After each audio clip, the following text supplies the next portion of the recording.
Naqsyabandiyah. Naqsyabandiyah itu diambil dari kata naqsh, artinya melukis, karena dia pandai melukiskan. Orang payah bercerita tentang syariat, tarekat, hakikat, makrifat, payah orang menjelaskannya, tapi dia simple, sederhana. Tasawuf diambil dari kata safa. Safa artinya suci. Tasawuf mensucikan diri dari riya, sum'ah, takabur. Setelah dia suci baru diisi dengan ridha, qanaah, tawakal, zikir, membersihkan. Itu saja. Kalau dia sudah sholat, dia tidak lagi di masjid Bumi Asri, sudah naik ke Sidratul Muntaha. Aku kalau sudah sholat, sudah putus makrifat, udah tak ada lagi nampak, udah tinggal aku sama Tuhan aja lagi berdua.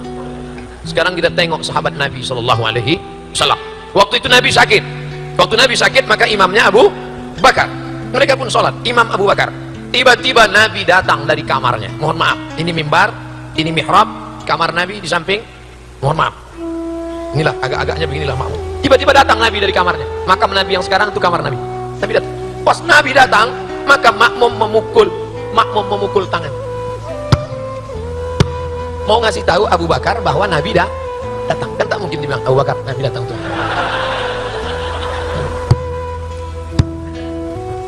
Apa pelajaran dari hadis? Bahwa sahabat itu sadar, bukan dia naik ke Sidratul Muntaha. Sahabat Nabi yang disebut dalam Quran yang radhiyallahu an tetap tidak berpindah tempat, sadar dia bahwa ada Nabi datang. Tiba-tiba orang yang baru ikut bersuluk 2 kali berzikir, oh ini Ustaz ngejek tarekat ya? Enggak, saya pengamal tarekat Naqsyabandi, saya pengamal tarekat Syattariyah, saya pengamal tarekat Syaziliyah, saya ambil sanadnya dari Syekh Muwaffaq, tapi tidak yang mengada-ngada cakap, membuat-buat. Kita ini berdasarkan ilmu, bukan kita pergi ke alam lain. Kalau ada orang ngaku aku tadi sholat tak kemana, dia larikan jin itu.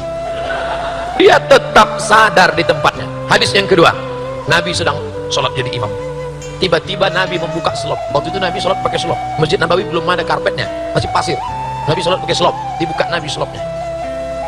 Ketika Nabi membuka sendalnya, semua makmum di belakang menengok, membuka sendalnya. Assalamualaikum warahmatullahi wabarakatuh. Assalamualaikum warahmatullahi wabarakatuh. Nabi tengok sendal berserak-serak di belakang. Lalu kata Nabi, kenapa kalian buka selop kalian? Kata sahabat, kami tengok kau buka selop, kami buka selop kami. Apa kata Nabi? Aku buka selopku karena tadi datang Jibril mengatakan selop itu ada najis. Selop kalian tak najis, kenapa kalian buka? Apa pelajaran dari sini? Bahwa sahabat itu tidak kehilangan kesadaran. Dia tetap menengok sendal Nabi lepas. 3. Uqtulul aswadaini fis shalah. Kalau kau sedang sholat, bunuhlah 2 yang hitam. Kalau sedang sholat, bunuh 2 yang hitam. Apa yang dimaksud 2 yang hitam? Al-af'a wal aqrab. Aqrab kala jengking, af'al thuban, ular. Artinya apa? Waktu sholat mata terbuka. Coba tutup mata, tiba-tiba datang anaconda. Sholat tidak kehilangan kesadaran, tapi sholat orangnya tetap mengingat Allah. Udah jelas. Ini untuk membantah orang yang mengatakan bahwa dia khusyuk sampai hilang kesadaran. Dia tetap ingat Allah, dia tetap fokus di tempatnya, dia tetap membaca. Ustaz, sholat itu mata terbuka apa tertutup? Mata terbuka. Tapi kalau tak fokus, tak khusyuk, boleh ditutup. Nah, tahu kawan yang di depan itu kadang, makanya kalau sholat pakai baju yang tak ada tulisan. Ini ada orang pakai baju kaos di depan, tertulis coblos nomor. Itu namanya tak khusyuk. Udahlah datang terlambat, ditulis pula di belakang, emang masalah buat lo. Namanya tak khusyuk. Saya kalau ada model-model gitu saya tutup mata. Lah, lalu bagaimana caranya khusyuk? Kata Syekh Ali Tantawi ada 5. Yang pertama, ketika berwudu jangan bercakap. Makanya waktu berwudu tuh saat air masuk ke mulut, makrifat hakikatnya keluarlah dosa-dosa mulut. Hadis riwayat Ibnu Majah. Saat air menyiram muka, keluarlah dosa dari kelopak biji mata. Saat air menyiram tangan, keluarlah dosa dari celah-celah tangan. Saat air mengusap kepala, keluar dosa isi kepala, otak sampai ke lubang telinga. Saat air menyiram kaki, keluar dosa dari celah-celah kaki. Jangan sambil bercakap. Ini banyak orang sekarang sambil wudhu cakap. Nah, kan aku bilang sama dia, jangan. Tapi itulah datang juga, memang entah apalah maksudnya. Kentut juga sama dia itu. Itulah kita khusyuk. 2. Dari tempat wudhu ke tempat sholat tak boleh tasbih. Tak boleh tasbih. Tasbih itu apa? Keretak. Kalau tasbih aja tak boleh, apalagi update status. Putus kontak HP mati. Udah, tasbih boleh, tasbih tak boleh. Tasbih. Subhanallah, subhanallah, subhanallah. Bro, gimana habis sholat itu jadi kita makan sana? Subhanallah, subhanallah.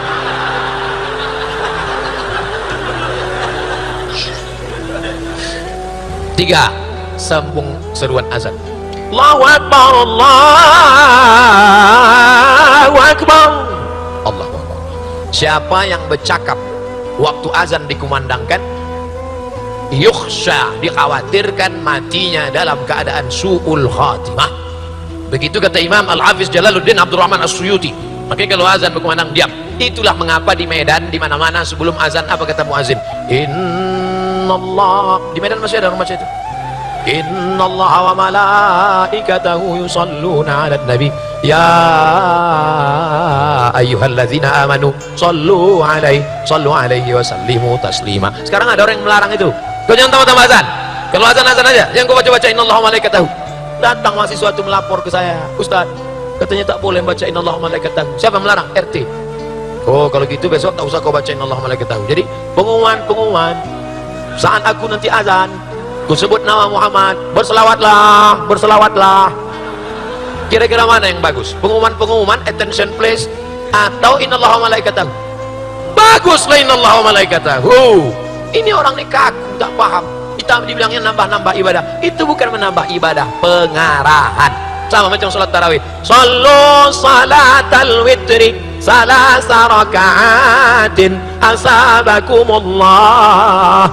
Itu bukan nambah-nambah ibadah, itu kan pemberitahuan ganti gigi dari tarawih ke witir. Karena orang di belakang banyak tak tahu. Coba kalau tak dibuat begitu, emak-emak di belakang kan nanya, Pak Imam, ini apa ini? Witir. 3, 4. Pertama, waktu wudhu jangan cerita. Kedua, dari tempat wudhu ke dalam jangan tasbih. Ketiga, sambut seruan azan, jaga khusyuk. Keempat, mulut membaca, hati mengingat. Inna sholati wa nusuki wa mahyaya wa mamati. Apakah Nabi Muhammad itu kalau sholat mulutnya bergerak? Dijawab oleh Khabbab ibn al-Arth, na'am. Nabi kalau sholat mulutnya bergerak. Dari mana kau tahu mulutnya bergerak? Bittirabi lihyati, karena aku tengok jenggotnya bergoyang. Kenapa jenggotnya bergoyang? Karena dagunya bergoyang. Banyak sekarang orang sholat diam aja mulutnya. Apa dibacanya? Baca inna salati wa nusuki wa mahyaya sami'allahu rabbana lakal hamd. Yang kelima, pahami baca. Kita nyuruh menerjemahkan, jangan diterjemahkan, cukup dipahami saja. At-tahiyatul mubarakatus salawatut thayyibatulillah. Assalamu alayka ayyuhan nabiyyu wa rahmatullahi wa barakatuh. Wassalamu alayna wa ala ibadillahis shalihin. Salat ini macam orang nyetir mobil. Udah agak naik ke ini. Macam naik motor juga. Agak naik masuk itu macam meniti pematang tanah liat di tengah sawah. Jatuh naik balik, jatuh naik, jangan jatuh masuk kolam semua pula nanggu ikan dalam. Tariqat Naqsyabandiyah. Naqsyabandiyah itu diambil dari kata naqsh, artinya melukis, karena dia pandai melukiskan. Orang payah bercerita tentang syariat, tarekat, hakikat, makrifat. Payah orang menjelaskannya, tapi dia simple, sederhana. Naik sampan itu syariat. Sampannya berada di air laut, lautnya itu hakikat. Untuk masuk ke dalam laut mesti berenang, berenangnya itu tarikat. Mutiara yang terkandung di dalam kerang itu makrifat. Syariatnya sampan, lautnya makrifat, berenangnya tarikat, mutiaranya hakikat. Begitu gambaran dia, karena dia pandai menggambarkan, melukiskan, maka disebut dia dengan nama Naqsyabandi. Namanya Bahauddin, kebanggaan agama, maka dipanggil dengan nama Syekh Bahauddin An-Naqsyabandi. Makamnya di Bukhara. Bukhara sekampung dengan Imam Muhammad bin Ismail bin Ibrahim bin Mughirah bin Bardisbah Al-Bukhari. Yang satu menjadi ulama hadis, Imam Bukhari, yang satu lagi menjadi ulama spiritual, mengkaji tentang metode bagaimana cara berzikir, bagaimana cara membersihkan hati, bagaimana membersihkan hati dari riya, sum'ah, cinta pada dunia, cinta kepada harta. Diambil dari ayat Al-Quran, wa nafsi wa ma sawwaha, demi jiwa dan penciptaannya, fa'alhamaha fujuraha wa taqwaha. Jiwa itu jalannya dua, jalan yang kotor, jalan yang baik. qad aflaha man zakkaha, beruntunglah orang yang mencuci membersihkannya, wa qad khaba man dassaha, merugilah orang yang mengotorinya. Ilmu itu disebut dengan tazkiyatun nafs, pensucian jiwa. Ini ada gelas ini kotor karena tadi malam menonton Real Madrid vs Barcelona. Mau pergi mengambil asbak ke dapur, takut hantu, maka dimasukkanlah abu rokok ke dalam. Kotor, berkuang, busuk, tembakau, bau. Lalu kemudian datanglah kawan balik dari Makkah, anggota IPHI, Ikatan Persatuan Haji Indonesia, membawa air zam-zam. Tiba-tiba dituangkan air zam-zam ke dalam gelas yang kotor. Dua-duanya tak bisa dipakai. Gelas tak bersih, zam-zam tak suci. Padahal zam-zamnya suci, bersih. Kenapa tak bisa diminum? Karena bercampur dengan cawan yang kotor. Begitulah agaknya zikir yang bersih dimasukkan ke dalam hati yang kotor. Maka ulama tasawuf tidak mengatakan masukkan ke dalam, tapi bersihkan dulu. Diambil dari mana ilmu ini? Dari Quran. Qad aflaha man zakkaha, beruntunglah orang yang mensucikannya. Cuci dulu bersih, cuci bersih. Setelah itu bersih, cium, tuangkan air zam-zam. Habis bersih, air zam-zam dituang. Ketika dituang barulah diminum. Setelah diminum, orang pun bertanya, macam mana rasa air zam-zam tadi? Rasa mama lemon. Kenapa? Bersihnya kurang bilas. Cuci bersih, hilangkan tembakaunya, hilangkan abunya, hilangkan bau sodanya. Setelah bersih, lap kering. Setelah itu barulah dituangkan air zam-zam ke dalam. Setelah itu barulah diminum. Orang yang merasakan minumnya itu disebut dengan dzauq. Maka ilmu itu disebut dengan ilmu dzauq, rasa. Ilmu rasa tak bisa diceritakan dengan kata-kata, karena semua kata yang ingin mewakili rasa pasti berdusta. Bapak ingin menceritakan rasa hatinya kepada istrinya. Istrinya bertanya, macam mana bang? Apa kata bapak dulu? 1000 tahun kan nanti. Kata-kata 1000 tahun itu dusta, karena umur hanya sampai 63. Maka berdustakah dia? Tidak, karena dia hanya ingin sedang bercerita dengan rasa, tapi kata-kata terlalu miskin untuk mewakili. Oleh sebab itu banyak ulama tasawuf dikatakan sesat.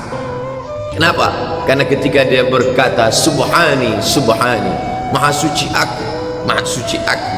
Abu Yazid Al-Bistami, nama aslinya Taifur bin Isa. Orang hukumkan kata-katanya salah, padahal sebenarnya subhanallah, maha suci Allah yang sudah menciptakan aku. Tapi karena saking larutnya dia dalam rasa itu, dia kata subhani, subhani. Sama macam orang makan, saking enaknya, kepedasan, tak keluar lagi kata-katanya menurut tata bahasa yang benar.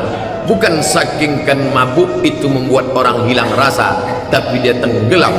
Kalau rasa bahasa saja tak dapat dipahami orang, rasa lukisan saja tak dapat dicerna oleh orang. Setengah jam orang tegak berdiri melihat lukisan abstrak yang begitu indah menurut pandangan dia. Padahal gambarnya kita tengok hanya coretan-coretan gila, tapi dia berdecak kagum macam orang menengok kucing. Lama dia tegak setengah jam. Tak lama sesudah itu kita pun datang menengok keheranan. Bukan heran menengok lukisannya, heran memandang dia. Kawan ini waras apa gila?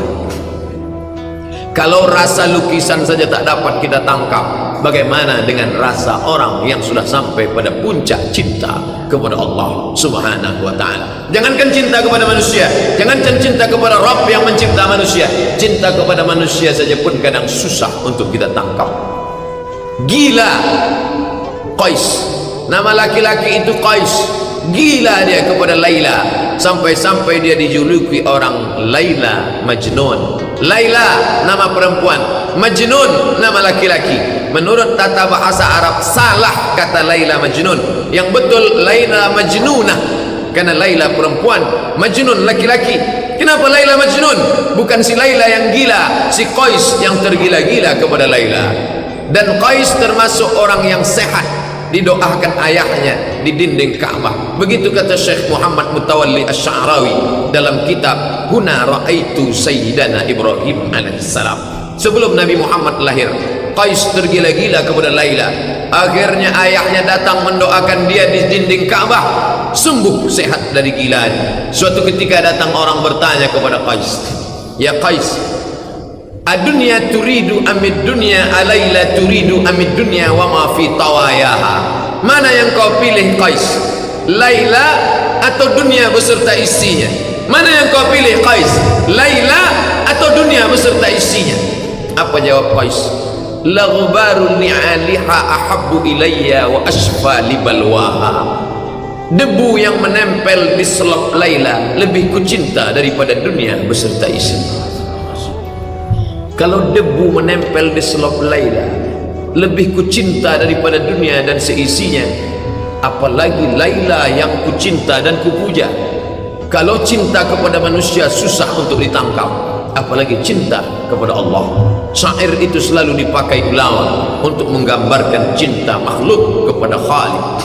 Jadi kalau nampak nanti ada orang mengusap-usap selop di bawah, dia adalah Qais yang sedang tergila-gila pada Laila. Tapi kalau selop saya diusapnya, itu lain.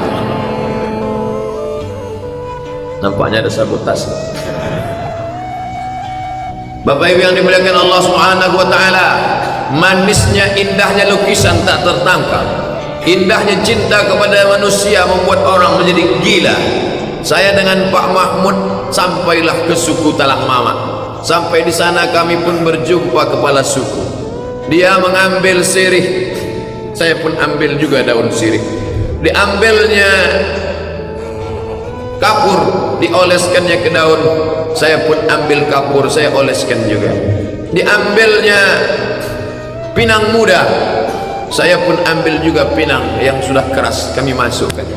Diambilnya gambir, dipotongnya, saya pun ambil gambir yang sama, daunnya sama, gambirnya sama, pinangnya sama, dan kapurnya pun sama. Dia lipat, saya pun lipat. Dimasukkannya ke mulutnya, saya pun masukkan juga ke mulut saya. Dia mengunyah, saya pun mengunyah. Dia tersenyum, saya tak sanggup senyum. Kenapa? Karena dia sudah sampai pada tingkat menikmati sirih. Saya belum lagi. Apa yang Ustaz rasakan? Pedar, pahit, kelat. Tapi dia tersenyum. Sikit pun tak ada ditumpahkannya, sikit pun tak ada dimuntahkannya. Habis manis sepah ditelan. Saya sikit-sikit meludah, sikit-sikit meludah. Belum sampai pada tingkat merasakan manisnya sirih. Sampai ke Jawa Barat, datang Dr. Ahmad Heriawan LC. Bangga kita, ada LC jadi gubernur. Lalu kemudian diundanglah makan siang. Masya Allah, di kantor gubernur yang bangunannya dibangun oleh rezim Belanda, tapi bangunannya begitu indah dan kokoh. Sampai di dalam disediakannya lah kopi. Ustadz Somad, Jawa Barat ini sebagai eksportir kopi. Oh iya Pak Gubernur, tuanglah kopi. Ustadz mohon maaf, saya ajari cara meminumnya. Boleh Pak. Caranya jangan langsung minum Ustadz, diseruput dulu. Oh seruput, apa pula seruput? Habis itu masukkan ke mulut, jangan langsung ditelan, rasakan dulu di mulut. Setelah itu baru ditelan. Ya, sama-sama ya Ustadz. Ya. Habis itu ditelan, dia pun senyum. Tak terasa lagi pahitnya kan Ustadz? Iya saya minum. Wah dah minta ampun pahit.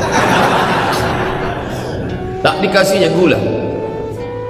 Dia sudah merasakan manisnya kopi Jawa Barat yang kata dia sudah kualitas ekspor. Kualitas ekspor, dia pun memuji-muji kopi itu terus. Ini kualitas ekspor nih Pak Ustadz. Orang-orang hebat aja yang minum nih. Iyalah Pak menurut saya. Bukan kopi itu salah, bukan ucapan dia salah. Saya yang belum sampai pada tingkat menikmati kopi. Begitulah agaknya ibadah. Betapa imam tadi menangis membacakan ayat itu. Dia larut dalam hafalannya 30 juz. Imam kita itu tadi hafiz 30 juz dari Indragiri Hulu. Hafal Quran, merasakan manisnya bacaan karena setiap hari 2 juz diulangnya hafalan. Menangis dia karena maknanya yang begitu dalam. kita di belakang menangis juga. Kenapa lama betul baru rukuk imam? Tapi yang dimuliakan Allah, begitulah hidup ini.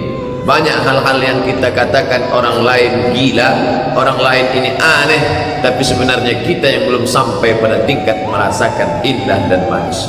Tim zikir An-Naqsabandiyah, Pondok Pesantren Miftahul Mu'arif. Zikir, apa zikir yang paling afdal? Afdalul zikri fa'lam annahu la ilaha illallah. Itu maka zikir paling banyak. Afdalul zikri fa'lam annahu la ilaha illallah. Kata Tuan Khalifah, mursyid-mursyidin tarekat Naqsabandiyah, la ilaha illallah, la ilaha illallah, la ilaha illallah. Selesai zikir, kawan bertanya, kenapa kau goyang kepala kau tadi? Entah, aku tengok lain bergoyang, aku goyang pula. Itu bukan asal-asal goyang aja tuh, bukan asal berguncang macam pokok pinang dan hembus angin. Itu goyangnya ke tangkai jantung, makanya ke kiri dia, la ilaha illallah, ke tangkai jantung. Di mana letak jantung? Di kiri. Siapa yang tak percaya, ronsen lah. Bisa kalau tak ada alat ronsen, raba saja di sebelah kiri. Tapi yang diraba itu dah ada awak, bukan dada kawan. Sebelah kiri, coba rasa. Sebelah kiri, 2 jari di bawah susu. Ada terasa berdegup? Ada. Kalau tak ada, kasih tahu. Kain kapan dah siapa? Jantung itulah letak zikir itu. Sesuai apa yang diucap di mulut, itu yang di hati. Jangan sampai mulut subhanallah, subhanallah, subhanallah, subhanallah, subhanallah, mulut subhanallah, hati ingat karet, namanya zikir gotah. Ada orang berkata ilmu tasawuf itu haram dipelajari sebab tidak berasal daripada Nabi. Tapi selama ini saya tahu ilmu tasawuf itu wajib dipelajari. 3. Ini haram, ini makruh, ini mubah, ini sunat. Bila perintahnya wajib, bila perintahnya kuat, wajib. Perintahnya tak kuat, sunat. Bila larangannya kuat, haram.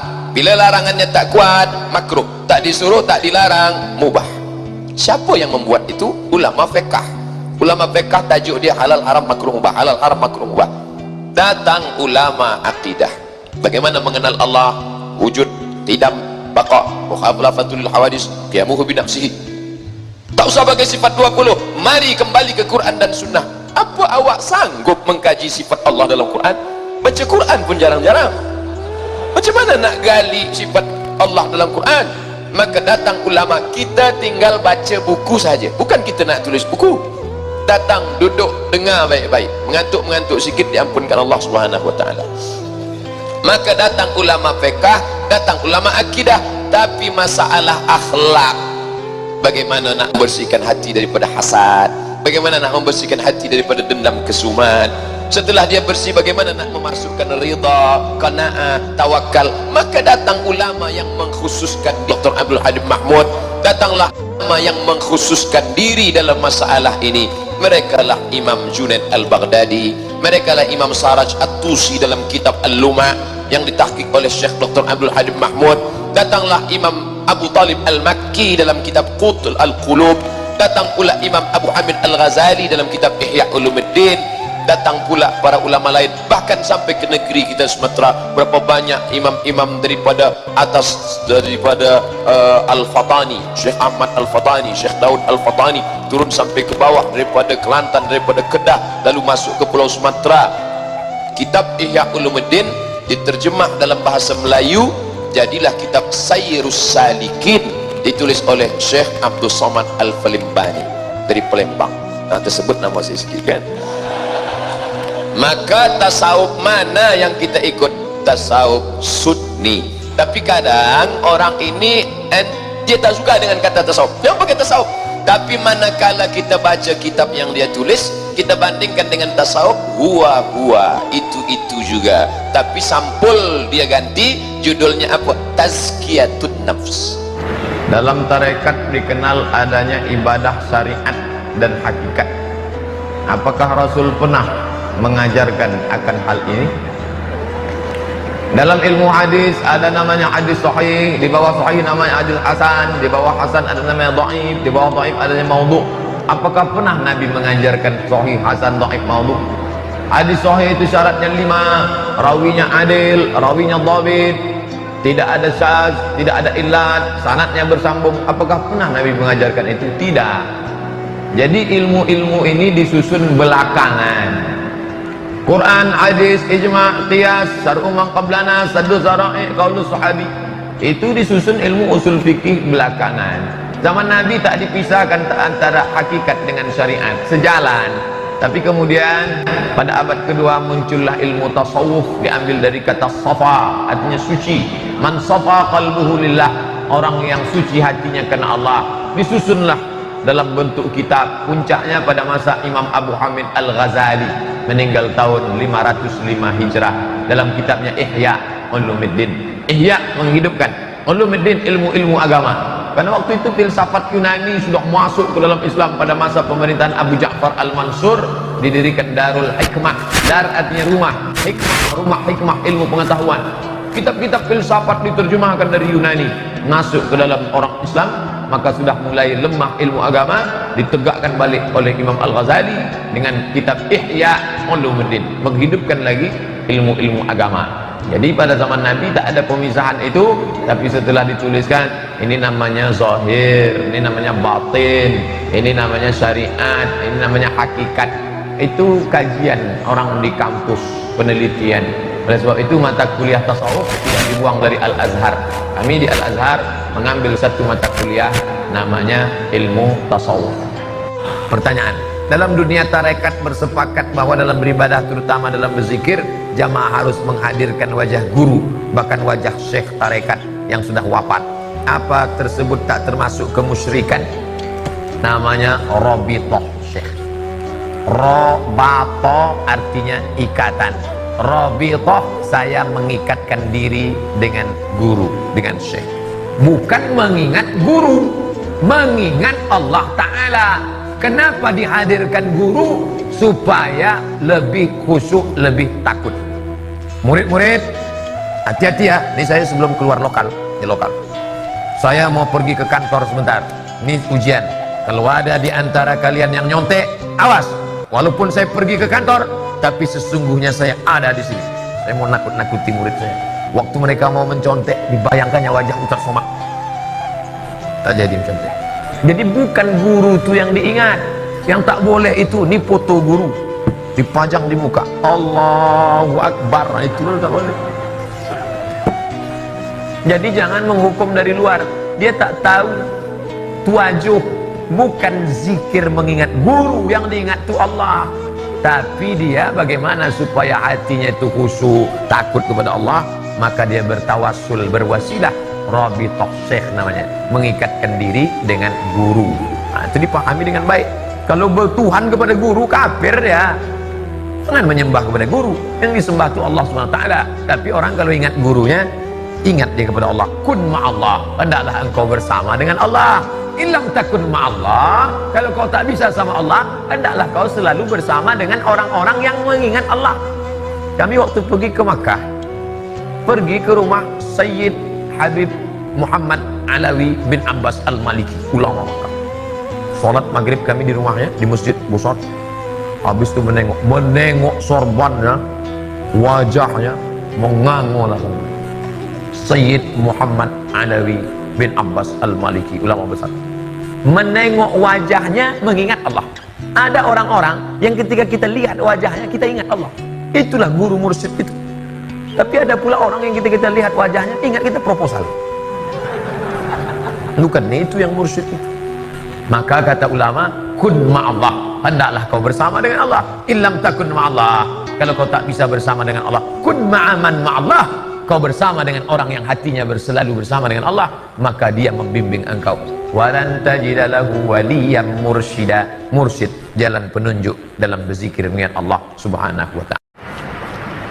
Di kampung saya ada orang-orang beribadah suluk, tarekat Naksabandia.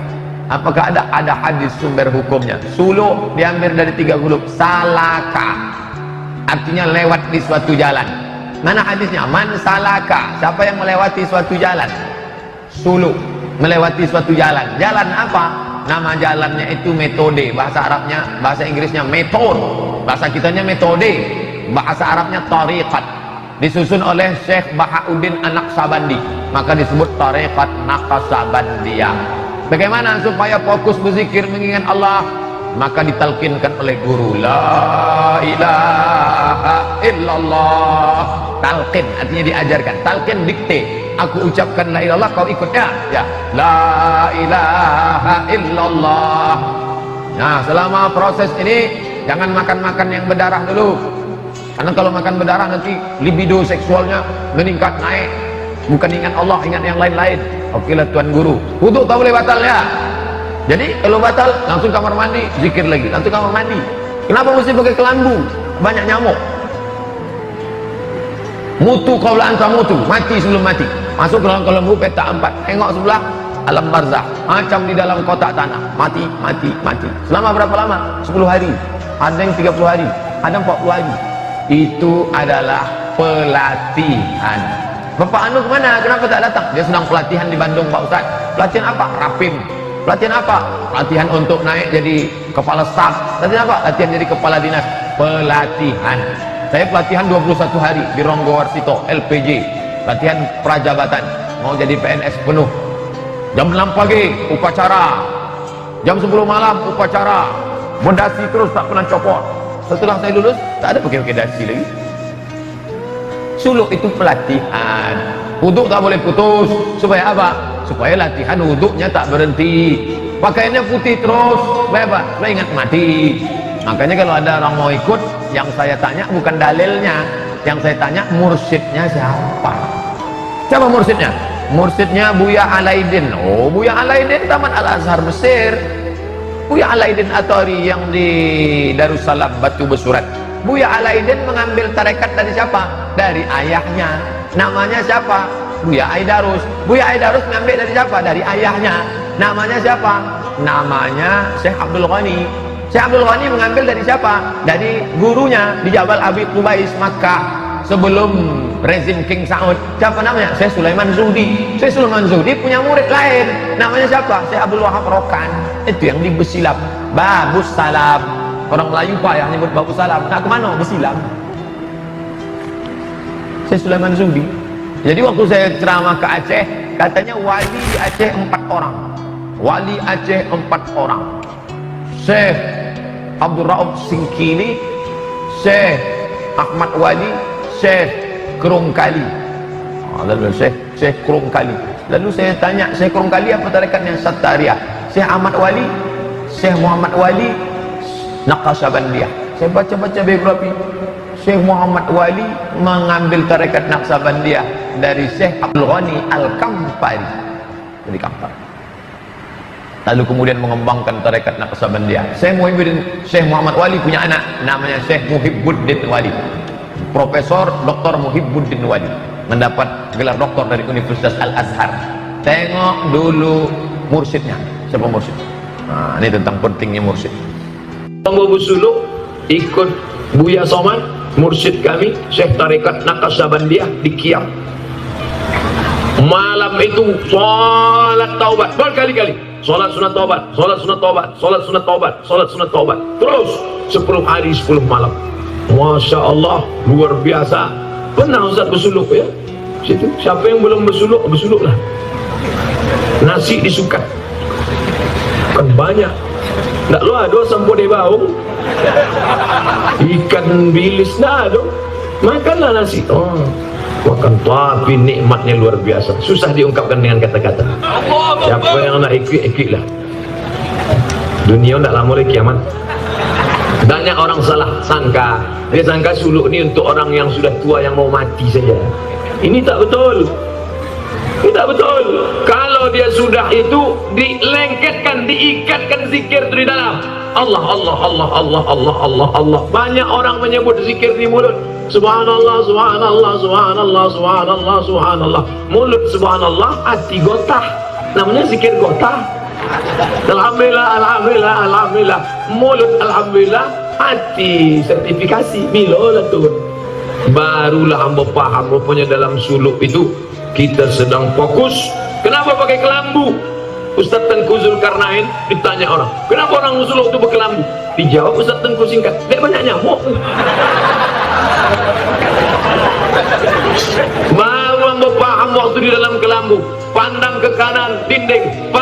kiri dinding, pandang ke belakang dinding, pandang ke muka dinding, pandang ke atas tutut. Rupanya awak sedang berada dalam miniatur alam kubur, alam barzah. Duduk berzikir, bertasbih Allah Allah Allah Allah Allah.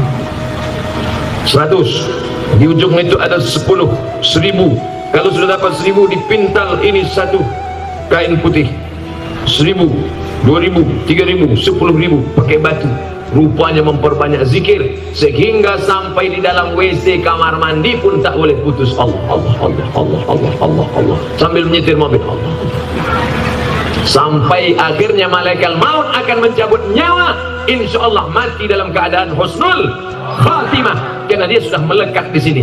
Allah di sini, naik ke otak, Allah juga di sini, habis itu turun ke mata karena menyembur darah jantung, naik ke otak Allah Allah Allah Allah Allah Allah Allah Allah Allah Allah Allah, naik ke atas Allah Allah Allah Allah, naik ke mata, naik ke telinga, naik. Kalau sudah begitulah sampai, maka insyaallah anak bapak ibu tidak akan jadi pecandu narkoba, dia tidak akan berzina, dia tidak akan korupsi, dia tidak akan makan haram, dia tidak akan melakukan perbuatan yang dilarang Allah, karena dia merasakan bersama dengan Allah. Wa huwa ma'akum aina ma kuntum, dimanapun dia berada. Jadi kalau ada orang mengatakan berzikir bersuluk hanya untuk orang tua saja, salah, keliru. Anak-anak muda mestinya demikian. Bahkan ada kawan saya tamat dari Mesir, waktu mau meminang anak gadis, apa kata Pak Cik anak gadis itu? Boleh meminang keponakan saya, lebih dulu bersuluk dulu. Alhamdulillah Ustaz Somad, bersuluk saya 2 hari, habis itu lari. Sembahyang gulai sama nasi goreng, lari, tak berhasil. Jadi nikah ponak-ponakannya, tak, saya cari yang lain Pak Ustaz. Bapak Ibu yang dimuliakan Allah Subhanahu wa taala, bersyukur kita kepada Allah. Di negeri kita ini tak perlu jauh, hubungan dengan Allah sudah terpelihara, terjaga dengan baik. Dengan apa? Dengan berzikir banyak-banyak. Apa dalilnya zikir Allah Allah Allah Allah Allah Allah Allah Allah Allah? Mana dalilnya? Mana ada boleh menyebut nama Allah? Alladzina yadhkuruna Allah, orang yang berzikir menyebut mengingat Allah qiyaman, waktu tegak, wa qu'udan, waktu duduk, wa ala junubihim, waktu berbaring. Duduk, tegak, berbaring, kau ingat Allah Subhanahu wa ta'ala. Sampai pada akhirnya kalau sudah melekat zikir itu di jantungmu, berdegup, berdetak dia, tak pernah berhenti. Coba pegang dada sebelah kiri, terasa kasih berdegup. Kalau tidak, kasih tahu, copet kami mengkapankannya. Selama dia berdegup, maka tak pernah berhenti. Allah Allah Allah Allah Allah Allah Allah Allah Allah, sampai akhirnya mati dalam keadaan husnul khatimah. Insyaallah tak susah orang membisikkan ke telinga kita, laqinu mautakum, talqin ke orang yang akan mati sakratul maut, la ilaha illallah. Kalau orang yang sudah melekat zikirnya, tak pun diajar, tapi karena sunnah mengajar, tetap nampak bergerak. La ilaha illallah. Puncaknya adalah naik ke atas Allah, mati husnul khatimah. Tapi bagi yang tak berzikir, bolak-balik la ilaha illallah, la ilaha illallah. Untung ada kawannya yang satu ingat, ambu ada ide, ambilnya HP tu je. Juga kan? Ayo. Apa orang tunjuk tadi? Malah 6. Ikut. Apa orang tunjuk tadi? Joker.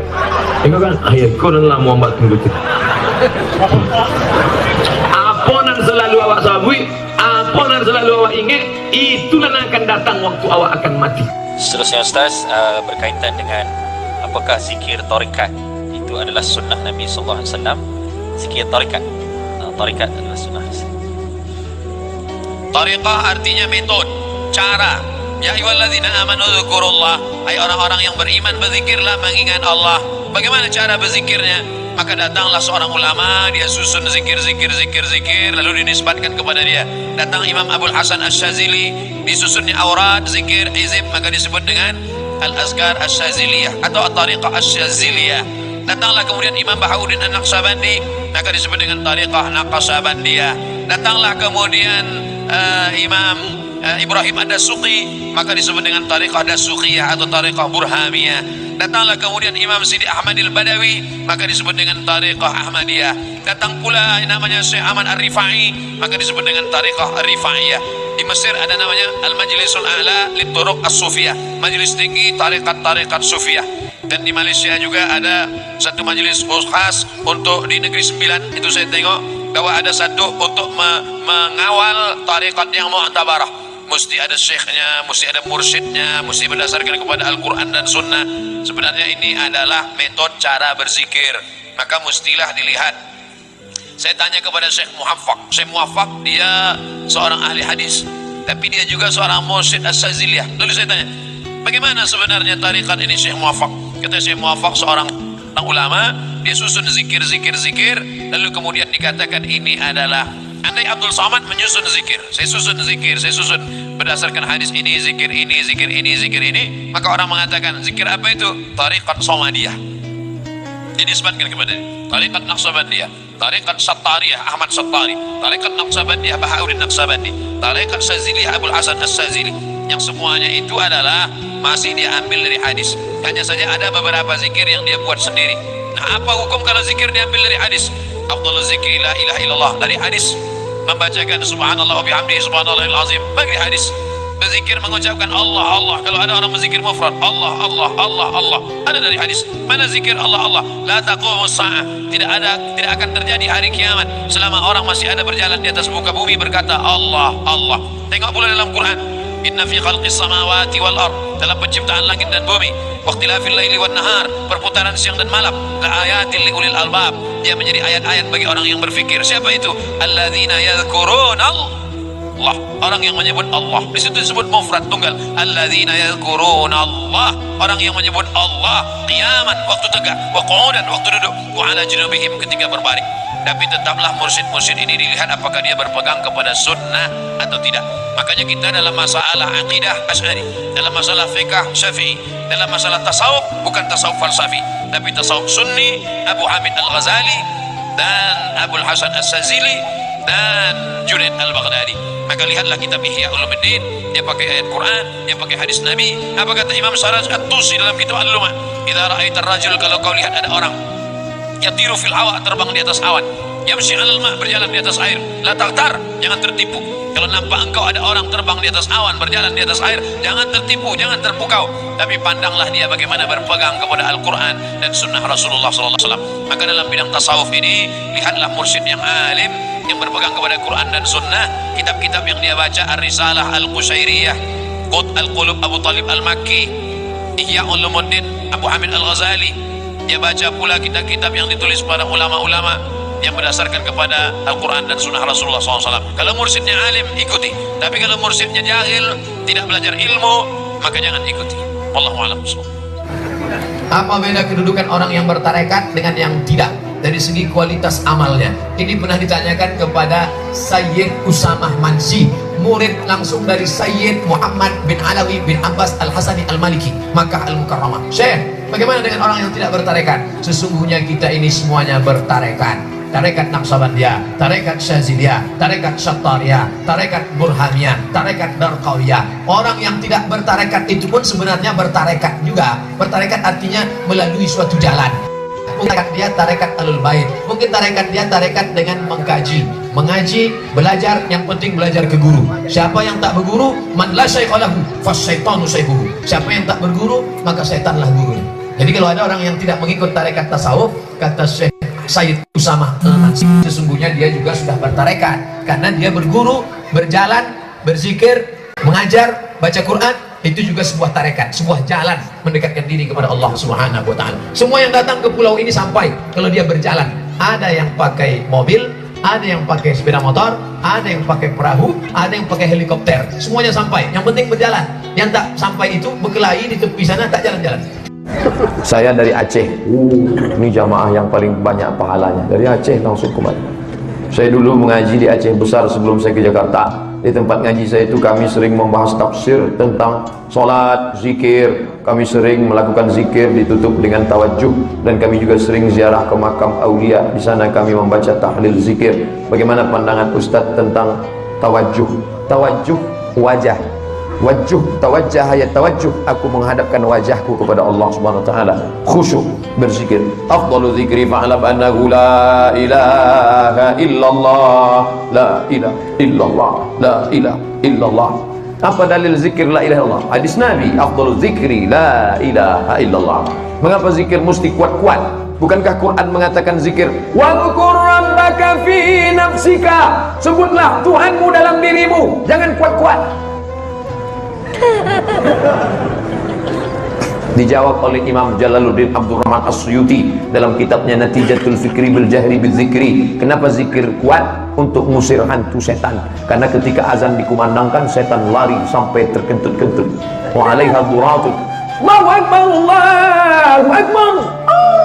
Oh, kata anjing melonglong melihat setan lari kabur.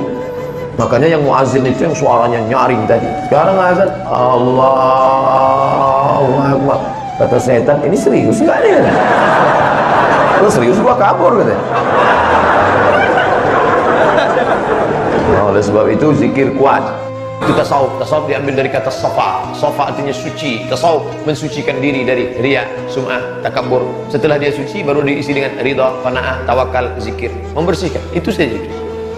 Apakah para rasul dan sahabat tabi'in rasul juga bertasawuf? Mereka tak menyebutnya tasawuf. Lalu apa namanya? Tazkiyatun nafs, pensucian jiwa. Wa nafsin wa ma sawaha, demi jiwa dan penciptaannya, fa alhamaha fujuraha wa taqwaha, ada jalan dosa dan ada jalan takwa. Qad aflaha man zakkaha, beruntunglah orang yang mensucikannya. Wa qad khaba man dassaha, rugilah orang yang mengotorinya. Jangan kotori jiwa. Jagalah hati, jangan kau kotori. Jagalah hati, jangan kau nodai. Jagalah hati, jangan kau sakiti. Jangan sakiti hati orang. Saya tertarik dengan ilmu tasawuf, tapi ada yang bilang tasawuf itu sesat. Apa iya Pak Ustaz? Saya maulah belajar tasawuf sama Pak Ustaz. Saya mata kuliah yang saya pelajari di kampus hadis. Mata nama Abdul Somad, mata kuliah keahlian hadis. Yang ngajar tasawuf Ustaz,